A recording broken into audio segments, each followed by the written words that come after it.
ne ni sharing information mag jogi mbui rach nikech jogi kata seche manegi campaign nigi create WhatsApp groups magi rwakowa magi miyowa namba gi mane wanyalo gocho negi ka election ne chiegni negi tiyo gi nembni wa beno gi penjo wakata inwango ka oro ni mheshimiwa John Opiyo dwani mondo itimri nade idhi gochne kura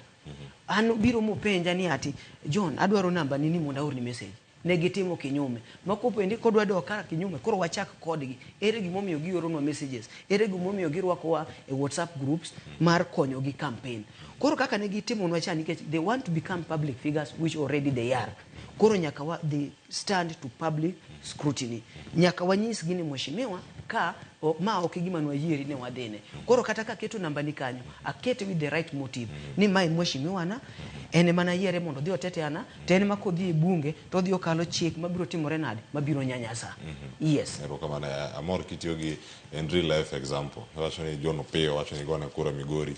they nok gi kwayo ngato thuolo mondo mi mano timre kata kamano wakili Charles Bidenga iloso kuoma independent bodies mantiere pachoka office mar data protection commissioner kama entiere kinde ma ikao nemni gitiyo godo yudo promotion messages mago mag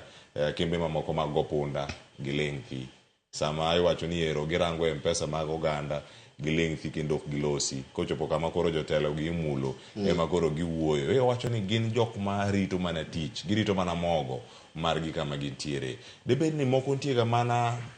mani jopinyo ne ni apisni ntie to gimotimo malongo nyalo bedo ni kae ok mul e yo moro mani kare kokaw namba jatelo to oke mbui oke nataro mar chik gine gisewacho kanyo ni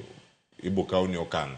mag chik diponi wadhi neno mbele kaka jomoko mako itero chake doho kotergi doho to nge bura mora oketh sa doho oketh sa